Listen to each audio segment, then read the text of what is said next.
నమస్కారం VNR news వార్తలకి స్వాగతం. నా పేరు మాధురి. వార్తల్లో ముందుగా హెడ్లైన్స్.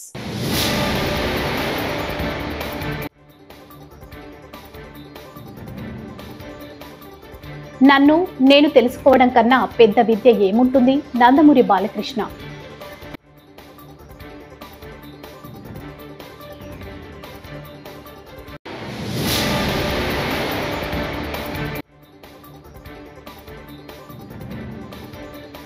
సాక్షి మీడియా లక్ష్యంగా చంద్రబాబు కుట్ర. మాజీ మంత్రి ఆర్కే రోజా ఫైర్.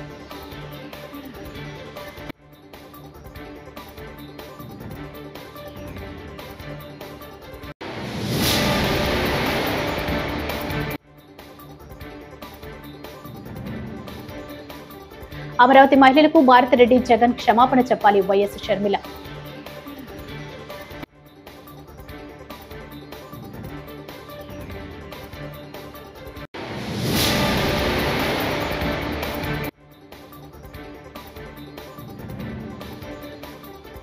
కూటమి పాలనలో మహిళలపై ప్రతిరోజు మహిళల అత్యాచారాలు. మాజీ మంత్రి వెల్లంపల్లి శ్రీనివాస్.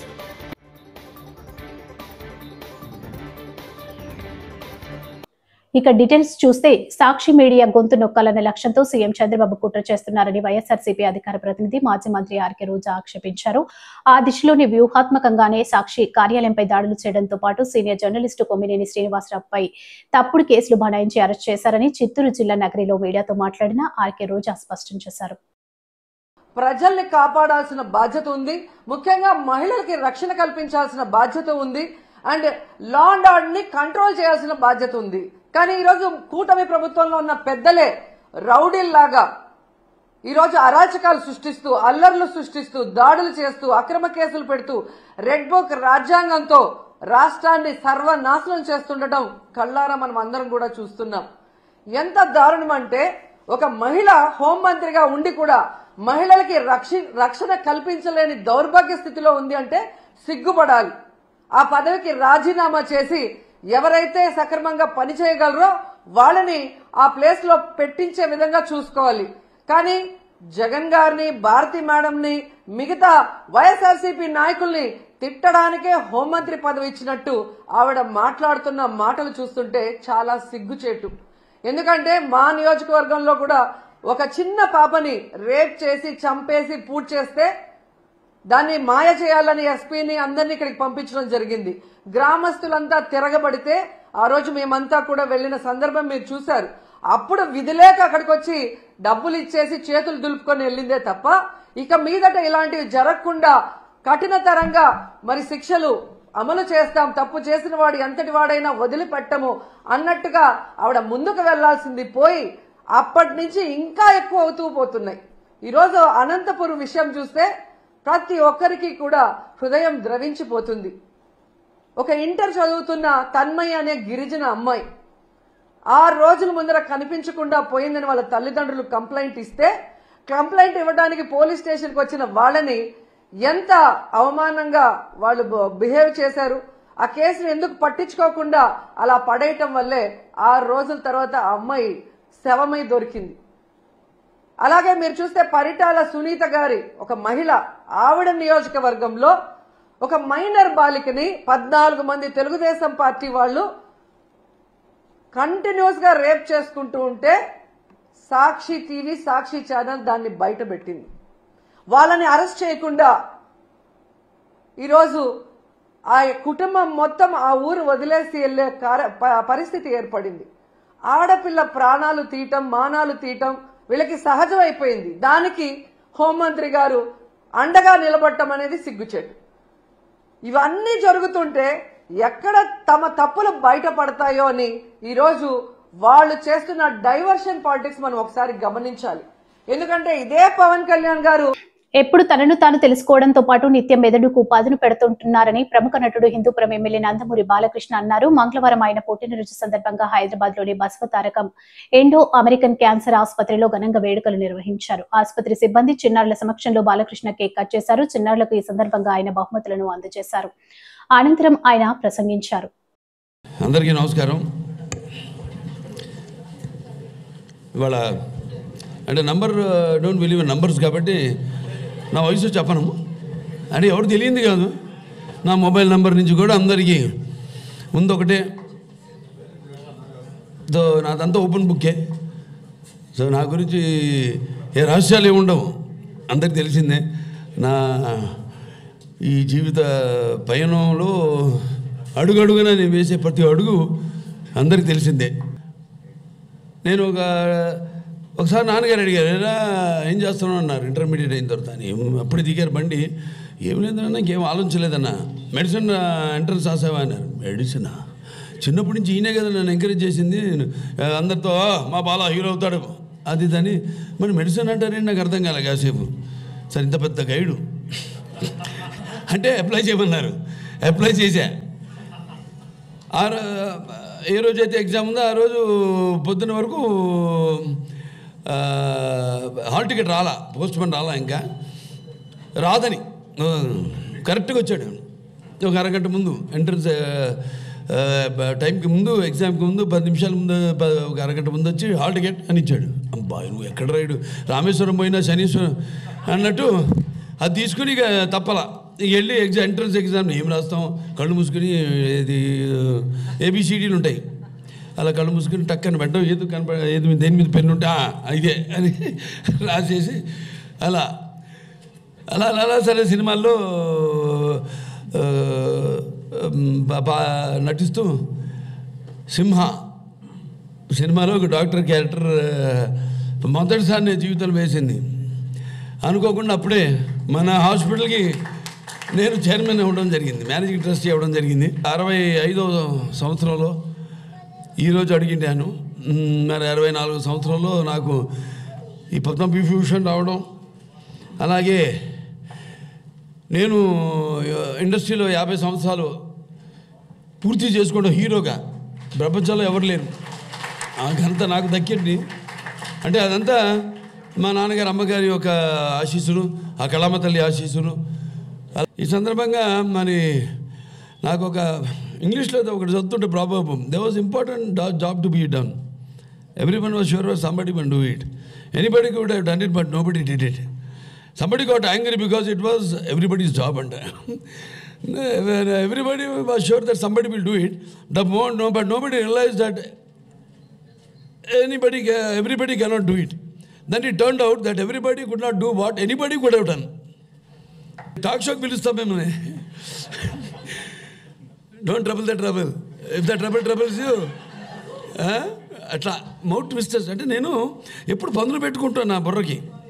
అంటే ఎస్, ఎంత మనకు ధీమాగా ఉన్నా, మనం ఆర్టిస్ట్కి ఎంత రాణిస్తున్నా, అటు ఎమ్మెల్యేగా 3 సార్లు గెలిచిన, ఆసుపత్రికి ఎంత మనం 15 సంవత్సరాలైనా ఒక మేనేజింగ్ ట్రస్టీగా ఎప్పటికప్పుడు మన పదును పెట్టుకుంటూ ఉంటాం, మన షార్పన్ చేసుకోవాలి. అట్లాగైతే మన ఆసుపత్రి ఇవాళ ఒక ట్రస్ట్ హాస్పిటల్ అయి ఉండి మరి ఇవాళ ఎంతోమంది దాతలు నడిపా బ్యాంకర్స్ కానివ్వండి, లేకపోతే private and public sector industries కానివ్వండి, లేకపోతే ప్రభుత్వ. పోలవరం ఎడమ ప్రధాన కాల్వ ద్వారా నీటి విడుదలకు సంబంధించిన పనులను జూన్ 30 నాటికి పూర్తి చేయాలని ప్రభుత్వ నిర్ణయం తీసుకోవడం జరిగిందని రాష్ట్ర జలవనరుల శాఖ మంత్రి నిమ్మల రామానాయుడు పేర్కొన్నారు. ఇందుకు అనుగుణంగానే క్షేత్రస్థాయిలో ఇరిగేషన్ అధికారుల పనితీరు ఉండాలని స్పష్టం చేశారు. స్థానిక ఇరిగేషన్ కాటన్ గెస్ట్ హౌస్ లో ప్రభుత్వ ఇరిగేషన్ ప్రాజెక్టులు సలహాదారు ఎం వెంకటేశ్వరరావు, ఈఎన్సి నరసింహమూర్తితో కలిసి లెఫ్ట్ మెయిన్ కెనాల్ పనుల పురోగతిపై మంత్రి సమీక్షించడం జరిగింది.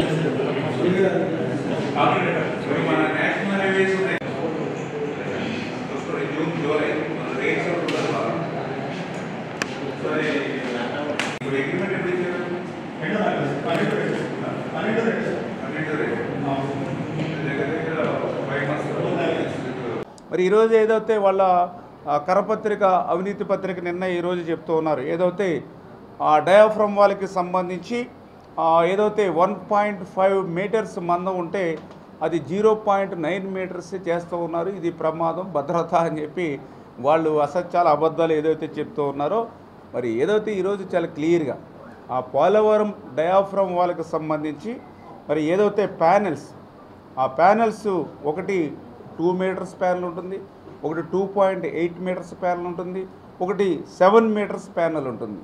అంటే ఆ రకంగా అక్కడ లోతును బట్టి అంటే 100 మీటర్స్ వెళ్ళే చోట 2.8 మీటర్స్ ప్యానల్ పోతూ ఉంది. అదేవిధంగా ఒక 30-40 మీటర్స్ లోతు తక్కువ ఉన్న కాడ 7 మీటర్స్ ప్యానల్ వేస్తారు. ఆ రెండింటికి మధ్యలో అవసరమైన చోట 2 మీటర్స్ ప్యానల్ వేసి ఆ రకంగా పొడవు కలిగినటువంటి ప్యానల్స్ డయాఫ్రమ్ వాళ్ళు వాడతారు. ఇది నెంబర్ 1.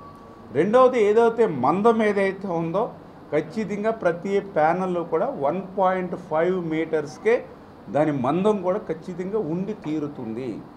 అయితే ఏదైతే ఆ ప్యానల్ వేసేటప్పుడు డైరెక్ట్గా మనం 1.5 మీటర్స్ మందంతో వేసేటువంటి ఆ డయాఫ్రమ్ వాల్కి సంబంధించి మరి 100 మీటర్స్ మరి డెప్త్ ఉన్నప్పుడు ఏదైతే ఒక ప్యానల్ మరి ఏదైతే డౌన్స్లోకి కిందకి వెళ్ళేటప్పుడు చాలా క్లియర్గా మరి 100 మీటర్స్ లోతు అంటే నిక్కర్చిగా ఆ ట్రంచ్లోకి వెళ్తున్నప్పుడు ఆ వెర్టికాలిటీ అంటే ఆ నిలువుతనం ఎక్కడైనా 0.3 ఎందుకంటే 100 మీటర్లు అంటే దగ్గర 300 అడుగు పైన పోతూ ఉంది.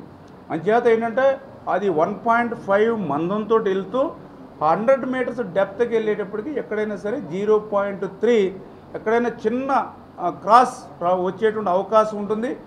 ఇది ఈరోజు కాదు, అది డిజైన్స్లోనే అప్రూవల్ అయింది. ఏదైతే 100 మీటర్ల డెప్త్కి మనకు కిందకి పంపించేటప్పుడు ఆ వాలు ఎక్కడైనా సరే అందులో కూడా పర్టికులర్గా రాక్ అంటే కింద రాక్ తగిలేంత వరకు కూడా డయాఫ్రమ్ వైల్ వెళ్తుంది. ఆ రాక్లో కూడా 2 మీటర్స్ డెప్త్కి వెళ్తుంది. ఆ రాక్లో పర్టికులర్గా వెళ్ళేటప్పుడు ఎక్కడైనా దాని వాలు ఒక 0.3 మీటర్స్ మారడానికి అవకాశం ఉంటుంది అని చెప్పి అది డిజైన్స్లోనే అప్రూవల్ అయింది. అంచేత ఒక ప్యానల్ మనం దింపేటప్పుడు ఎక్కడైనా రేర్గా ఒక 0.3 మీటర్స్ డిఫరెన్స్ వస్తుంది.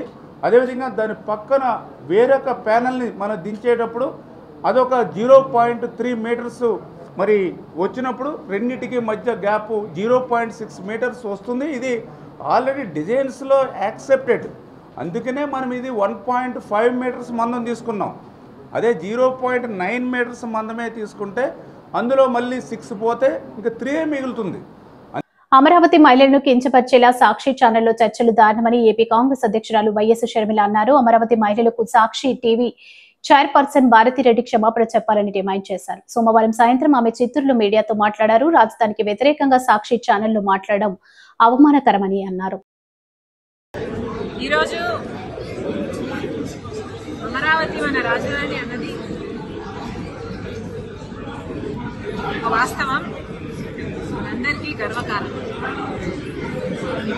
అలాంటిది గత 10 సంవత్సరాలుగా ఆంధ్ర రాష్ట్రానికి ఒక రాజధానియే లేకుండా పోయిన సమయంలో అమరావతి మన రాజధాని కట్టుకునే నిర్మించుకునే ఈ సమయంలో ఇలా అమరావతికి వ్యతిరేకంగా మాట్లాడిన ఏ మాట కూడా క్షమించరాని. అసలే ఒక రాజధాని లేకుండా బాధపడుతున్న ఆంధ్ర రాష్ట్రానికి ఇది మరో దెబ్బ లాంటిది. మరి అలాంటప్పుడు అమరావతి మనకంత ముఖ్యమైనప్పుడు, ఆంధ్ర రాష్ట్రానికి ఒక రాజధాని అంత ముఖ్యమైనప్పుడు ఇలాంటి వ్యాఖ్యలు చేయడాన్ని కాంగ్రెస్ పార్టీ ఖండిస్తుంది.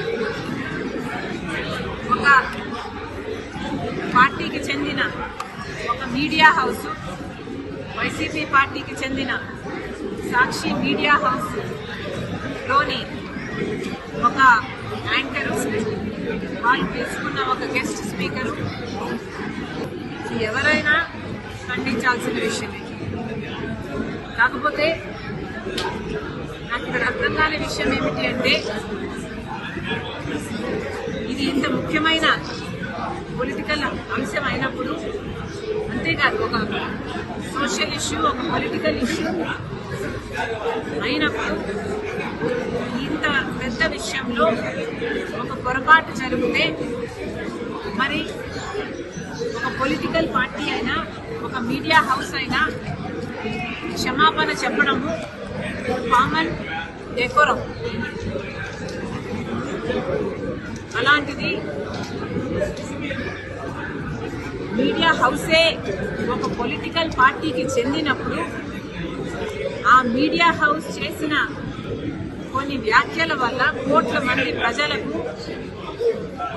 ఆవేదన కలిగినప్పుడు ఆ మీడియా హౌస్ అయినా ఆ పొలిటికల్ పార్టీ అయినా క్షమాపణ చెప్పాలి.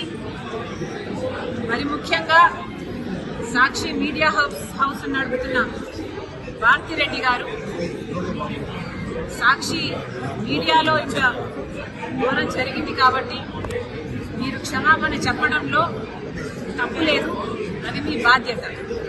మనం చిన్న పిల్లలకు కూడా నేర్పిస్తాము, ఒక తప్పు చేస్తే. నంద్యాలలో ప్రముఖ నటుడు మంచు మనోజ్ సందడి చేశారు. సతీమణి మౌనికతో కలిసి మూల పెద్దమ్మ అమ్మవారి జాతరకు హాజరయ్యారు. అమ్మవారిని దర్శించుకుని ప్రత్యేక పూజలు చేశారు. వారిని చూసేందుకు భారీగా అభిమానులు తరలివచ్చారు. వారికి మనోజ్ దంపతులు ఆత్మీయంగా అభివాదం చేశారు.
వైసీపీ ఆధ్వర్యంలో రామవరప్పాడు కే హోటల్లో మంగళవారం మాజీ మంత్రి వెల్లంపల్లి శ్రీనివాస్ మీడియా సమావేశం నిర్వహించారు. కూటమి ప్రభుత్వ సంవత్సర పాలనలో ఇచ్చిన హామీలు ఏవి అమలు చేయలేకపోయిందన్నారు. గతంలో పవన్ కళ్యాణ్ తమ ప్రభుత్వం వచ్చాక మహిళలు స్వేచ్ఛగా తిరిగేలా చేస్తామన్నారు. కూటమి పాలనలో మహిళలపై ప్రతిరోజు మహిళలు అత్యాచారాలు, అఘాయిత్యాలు, హత్యలు జరుగుతున్నాయని మండిపడ్డారు.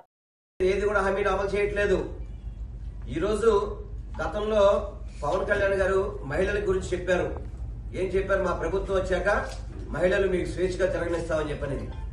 ప్రతిరోజు మహిళల మీద అత్యాచారాలు కావచ్చు, మహిళల్ని చంపేయడం కావచ్చు, మహిళలు మిస్సింగ్ కావచ్చు, ఇన్ని జరుగుతున్నా కానీ ఈ కూటమి ప్రభుత్వం కానీ హోమ్ మినిస్టర్ కానీ వాటి మీద యాక్షన్ తీసుకుంటున్నారా? మహిళలు సుమారు ఎంతమంది ఆత్మహత్య చేసుకుంటారు, ఎంతమందిని చంపేస్తుంటారు, మహిళలు ఎంతమంది మిస్ అయిపోయి ఉంటారు.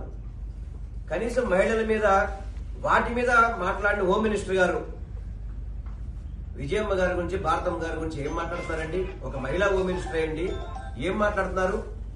వాటి మీద చర్యలు ఉండవు.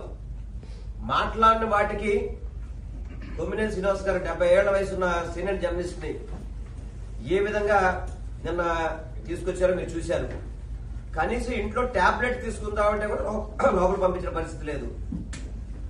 ఇంట్లోకి టాబ్లెట్ తీసుకుందామన్నా, బట్టలు తీసుకుందామన్నా కూడా నిర్దాక్షంగా గేటు బయటే ఆపేసి ఏ విధంగా ఒక క్రిమినల్ ముద్దాయిని ఏ విధంగా ట్రీట్ చేస్తారో, ఏ విధంగా కనీసం ప్రొసీజర్ పాటించకుండా పోలీసు వ్యవస్థ ఏ విధంగా చేస్తుందో మీరు చూశారు. అంటే వీటన్నిటిని చూసి సాక్షి మీడియా భయపడుతుందని చెప్పని, వైఎస్ఆర్సీపీ శ్రేణులు భయపడతారని చెప్పి అనుకుంటారు. మీరేమన్నా ఎవ్వరు కూడా భయపడే పరిస్థితి కాదు. ప్రజల కోసం ఎంతవరకైనా వెళ్లే పార్టీ వైఎస్ఆర్సీపీ పార్టీ. ప్రజల గొంతుకి వినిపించడానికి ఎంత దూరమైన ఛానల్, సాక్షి ఛానల్ కావచ్చు, సాక్షి పేపర్ కావచ్చు, ఇవన్నీ కూడా తప్పకుండా ప్రజల పక్షాన్ని నిలబడతారు. మీరు ఎన్ని కిరాచకాలు, ఆచకాలు, ఎన్ని ఇబ్బందులు పెట్టినా కానివ్వండి. నేను కూటమి ప్రభుత్వం ఒకటే కోరుకుంటాను, మీకు పరిపాలన ఇచ్చింది దీనికోసమా? దాడులు చేయమని చెప్పా? ఈ మానభంగాలు చేస్తున్నా, అత్యాచారాలు చేస్తున్నా పట్టించుకున్న పరిస్థితి లేదా? ఎక్కడ పోతుంది పరిపాలన? అసలుకి ఏమైపోతుంది పరిపాలన? అసలుకి ప్రతిరోజు కూడా కేవలం కక్ష సాధింపు, ప్రశ్నించే ప్రతి గొంతును కూడా అరెస్ట్ చేయాలని చెప్పని ప్రయత్నం చేయడం తప్ప ఈ కూటమి ప్రభుత్వం పరిపాలనలో పూర్తిగా కూడా విఫలమైపోయిందని చెప్పని మీ అందరికీ కూడా తెలియపరుచుకుంటున్నాం. తప్పుడు కేసులు ఆపాలి. నిన్న సాక్షి మీడియా మీద దాడి చేసింది ఎవరండి? కేవలం కూటమి నాయకులు, ముఖ్యంగా తెలుగుదేశం పార్టీ నాయకులు. ప్రజానికం ఎవరు ఉన్నారా? దాడులు చూస్తూ కూర్చుంటాం అనుకుంటున్నారా? చూస్తూ కూర్చుంటామా? తప్పకుండా వాళ్ళకి సమాధానం చెప్పే రోజు దగ్గరలో ఉంటాయి. దాంట్లో సమస్య లేదు. 100 రూపాయలు అట్టు పెట్టినమ్మకి అట్టున్నర పెడుతుంది నెక్స్ట్ ప్రభుత్వంలో, చూసుకోమని చెప్పండి. ఎందుకంటే ప్రతిరోజు భయపెట్టడం ఏమవుతుంది? తప్పుడు కేసులు పెట్టి అన్నాళ్ళు మీరు జీవనం సాగిస్తారు. ఎన్ని రోజులు పరిపాలన? కొవ్వూరు ప్రభుత్వ ఆసుపత్రిలో అన్ని వైద్య సేవలు నిరంతరం అందుబాటులో ఉండాలని, లేకుంటే సంబంధిత అధికారులను ప్రశ్నిస్తామని తూర్పు గోదావరి జిల్లా బీజేపీ అధ్యక్షుడు పిక్కి నాగేంద్ర మంగళవారం అన్నారు. ఆసుపత్రికి కావాల్సిన మౌలిక వసతులు కల్పిస్తున్నామని అన్నారు. ప్రజారోగ్యమే తమ ధ్యేయమని పేర్కొన్నారు. ఈ కార్యక్రమంలో ఎమ్మెల్యే ముప్పిడి వెంకటేశ్వరరావు ఉన్నారు. విజేంద్ర ప్రసాద్ గారు మన కొవ్వూరు గవర్నమెంట్ హాస్పిటల్ గాను 50 లక్షల రూపాయలని వారు ఫండ్ను తన ఎంపీ లాడ్స్ నుంచి శాంక్షన్ చేయడం, ఇక్కడ అవసరమైనటువంటి ఓల్డ్ హాస్పిటల్ బ్లాక్ ని రెనోవేషన్ గాని, అదేవిధంగా న్యూ అవుట్ పేషెంట్ బ్లాక్ ని కన్స్ట్రక్షన్ కోసం గాని, అలాగే డైనింగ్ హాల్ కోసం వారు 50 లక్షల రూపాయలు వెచ్చించడం స్వాగతించదగిన విషయం. ఒకవైపు బీజేపీ రాష్ట్ర అధ్యక్షులు, రాజమండ్రి పార్లమెంట్ సభ్యురాలు శ్రీమతి పురంధరేశ్వరి గారు కూడా ఇక్కడ మనకు ఉండడం మన కొవ్వూరు ప్రజల యొక్క అదృష్టం. ఆల్రెడీ ఇంతమట్లకి ఎంపీ లాడ్స్ నుంచి కూడా మనం కొంత కేటాయించడం జరిగింది.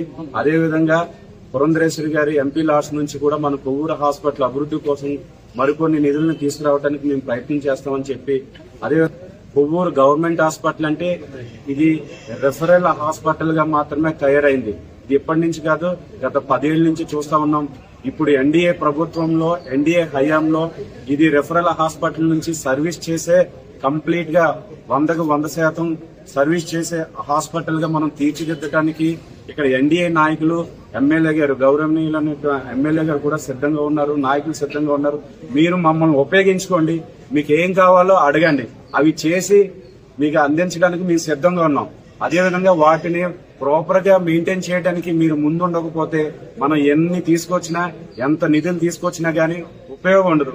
ప్రజా ప్రయోజనాలకి మనం అనుకూలంగా పనిచేయకపోతే మనం ఇక్కడ హాస్పిటల్ నడిపినా, వైద్యులు ఉన్నా గానీ నిరుపయోగంగా ఉంటదని చెప్పి సందర్భంగా నేను తెలియజేస్తూ, ప్రజలందరికీ కూడా మొదటిగా అవసరమైంది హాస్పిటల్. అలాంటి హాస్పిటల్లో ఉన్నటువంటి వైద్యులు మీరు దేవులతో సమానం. కానీ కొన్ని సందర్భాల్లో వారు అర్ధరాత్రుల్లో ఆయా టైంలో వస్తే మీరు అందుబాటులో ఉండకపోవడం, ఇలాంటి చాలా కంప్లైంట్స్ గతంలో వచ్చినాయి. ఇప్పుడు కొన్ని తగ్గినాయి అని మేము విన్నాము. దీన్ని మీరు ప్రాపర్ గా మీరు మెయింటైన్ చేసి మీకు ఏం కావాలో మమ్మల్ని అడగండి, మేము అవి ఇస్తాము. ఇచ్చిన తర్వాత వాటిని మీరు ప్రాపర్ గా మెయింటైన్ చేయండి. అవి ప్రాపర్ గా మెయింటైన్ చేయకపోతే మాత్రం మేము ఇచ్చే వాళ్ళని ఎవరైతే ఉన్నామో మిమ్మల్ని తప్పకుండా ప్రశ్నిస్తామని చెప్పి సందర్భంగా తెలియజేస్తాం. కాకినాడ జిల్లా కిర్లంపూడి నివాసంలో మాజీ మంత్రి వైఎస్ఆర్ సిపి సీనియర్ నాయకులు ముద్రగడ పద్మనాభం మీడియా సమావేశం నిర్వహించారు. మా కుటుంబం గురించి మాట్లాడే హక్కు వారికి లేదని, ఈ మధ్య మా కుటుంబంపై ఒక కుటుంబం దాడి చేస్తుందని విమర్శించారు. ఆ కుటుంబానికి మాకు చాలా సంవత్సరాల క్రితమే మనస్పర్ధలు వచ్చాయని, 1 సంవత్సరం నుంచి పూర్తిగా అన్ని రకాల రాకపోకలు బంద్ అయ్యాయని, వారి జోలికి నేను వెళ్లడం లేదని, అయినా మమ్మల్ని లక్ష్యంగా చేస్తున్నారని ఆరోపించారు. మా చిన్న కుమారుడు గిరిబాబు ఎదుగుదల చూడలేక అసూయతో రగిలిపోతున్నారని ఆగ్రహం వ్యక్తం చేశారు. ఈ మధ్య మా కుటుంబంపై కుటుంబం దాడి చేస్తున్న సంగతి మీకు తెలుసు. ఆ కుటుంబానికి మాకు చాలా సంవత్సరాల క్రితమే మనస్పర్ధలు వచ్చేయండి.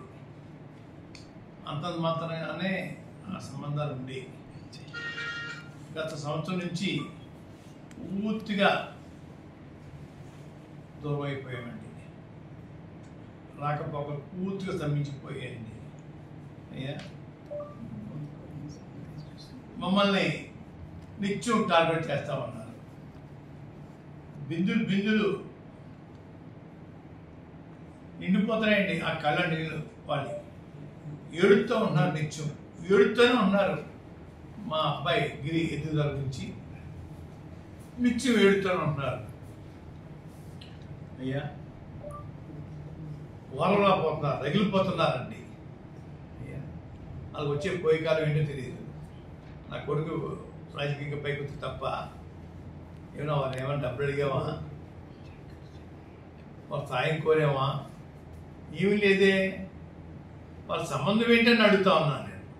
అన్నమయ్య జిల్లా రాయచోటికి నేడు మంగళవారం సాయంత్రం వైఎస్ షర్మిల పర్యటించనున్నట్లు కాంగ్రెస్ పార్టీ డీసీసీ అధ్యక్షులు గాజుల ఖాదర్ బాషా తెలిపారు. ఆ తర్వాత పీసీఆర్ ఫంక్షన్ హాల్లో జరిగే జిల్లా కార్యవర్గ సమావేశంలో షర్మిల పాల్గొంటున్నారని, అన్నమయ్య జిల్లాలోని కాంగ్రెస్ పార్టీ నాయకులు కార్యకర్తలు పాల్గొని విజయవంతం చేయాలని ఆయన పిలుపునిచ్చారు. నమస్కారం. ఈరోజు ఈ సమావేశం ముఖ్య ఉద్దేశం ఏంటంటే మా పిసిసి అధ్యక్షురాలు గౌరవనీయులు శ్రీమతి షర్మిలారెడ్డి గారు రాష్ట్ర పర్యటనలో భాగంగా మొట్టమొదటిసారిగా మన అన్నమయ్య జిల్లా రాయచోటికి విచ్చేస్తున్నారు. రేపు సాయంత్రం 7 గంటలకు రాయచోటికి విచ్చేసి ఇక్కడ ముఖ్య నాయకులతో కలిసి ఎల్లుండి అనగా 10/6/2020 రోజు మంగళవారం రోజున మా ఉదయం 10 గంటల నుంచి 12 గంటల వరకు పీసీఆర్ గ్రాండ్ మదనపల్లి రోడ్లో జిల్లా స్థాయి నాయకులతో విస్తృత సమావేశం ఏర్పాటు చేయడం జరుగుతుంది. ఈ పర్యటనలో భాగంగా ఈ జిల్లాలో మా పార్టీ క్యాడర్ను కానీ నాయకులను కానీ ఉత్తేజపరిచి తగు సూచనలు ఇవ్వడానికి విస్తృత స్థాయి సమావేశం జిల్లా స్థాయిలో అసెంబ్లీ కోఆర్డినేటర్స్, మండలాధ్యక్షులు, జిల్లా కార్యవర్గ సభ్యులు అందరితో ఇంటర్నల్ సమావేశం జరగడం జరుగుతుంది.